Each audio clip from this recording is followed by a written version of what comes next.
சென்னை ஆலந்தூரில் உள்ள அம்மா உணவகத்தை மூடிவிட்டதாக அதிமுகவினர் பொய் பிரச்சாரம் செய்வதாக திமுக அமைப்பு செயலாளர் RS பாரதி கூறினார்.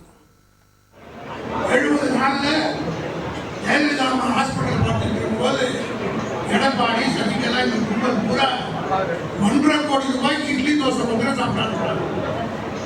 1.5 கோடி ரூபாய்க்கு இட்லி தோசை சாப்பிட்டு எடப்பாடி இன்னைக்கு நம்முடைய ஆட்சியில ஏதோ ஒரு 150 பேர் சாப்பிடுறாங்க. அம்மா உணவகத்தை மூடிவிட்டோம் என்று பொய்யாக சொன்னார்.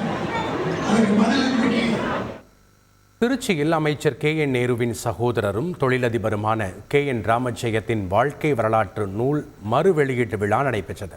அமைச்சரை பெரியசாமி நூலை வெளியிட திமுக MP R ராசா, அமைச்சர்கள் சக்கரபாணி, MRK பன்னீர்செல்வம், மா சுப்பிரமணியன் ஆகியோர் பெற்றுக்கொண்டனர். நிகழ்ச்சியில் தலைவர்கள் திமுகவின் வளர்ச்சிக்கு ராமஜெயம் ஆற்றிய பணிகளை நினைவு கூர்ந்தனர். தமிழ்நாட்டுக்கு ஒரு மையப்பகுதி திருச்சி. இந்த திருச்சியை நாம் அவர் கைப்பற்ற வேண்டும் என்ற உணர்வுடன் அதிமுகவினர் ஜெயலலிதா இருந்தார்.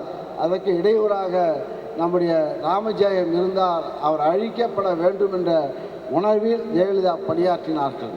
ராமஜெயத்தை கடுமையாக அவருடைய கூட்டத்திலே கடுமையாக எச்சரிக்கிறார் என்றால் அவருடைய பணியை முடக்க வேண்டும். அவருடைய பணியை முடக்கினால்தான் இன்றைக்கு அதிமுக வெற்றி பெறும் என்ற நிலையை உணர்ந்துதான் ஜெயலலிதா அவர்கள் அன்றைய தினம் ராமஜெயத்தை பொது இடத்திலே மிரட்டினார்கள். அவர் பெரம்பலூரில் பாராளுமன்ற உறுப்பினராக போட்டியிட வேண்டும் என்று விரும்பினார். நிச்சயம் வெற்றி பெறுவார் என்பது எல்லோருக்கும் தெரியும். தெரிந்தாலும் தலைவர் கலைஞர் அவர்கள் நெப்போலியனுக்கு அன்றைக்கு அந்த வாய்ப்பை கொடுத்த காரணத்தால் வேற பார்த்துக்கலாம்னு சொன்ன காரணத்தினால கட்சியினுடைய கட்டளைக்கு தலைவணங்கி பணியாற்றினார். வெற்றி எப்படியும் திராவிட முன்னேற்ற கழகத்திற்கு பெற்று அதை தலைவர் கலைஞர் கரத்திலே ஒப்படைக்க வேண்டும் என்ற உயர்ந்த நோக்கத்தோடு அன்றைக்கு கடுமையாக உழைத்தார். அதனால் பல சோதனைகள் வந்தது. அவர் உழைத்தார். இன்றைக்கு தம்பி அருண் நேரு அவர்கள் இன்றைக்கு பெரம்பலூரில் பாராளுமன்ற உறுப்பினர். மழை காலத்தை எதிர்கொள்ள நகராட்சிகளும் மாநகராட்சிகளும் தயார் நிலையில் உள்ளதாக அமைச்சர் KN நேரு தெரிவித்துள்ளார். மாநகராட்சி நகராட்சி பொறுத்தளவு எல்லாம் தயார் நிலையில் இருக்கிறான். எல்லாமே மழை எதிர்பார்த்து என்னென்ன செய்யணுமோ பூரா செஞ்சுருக்கிறான்.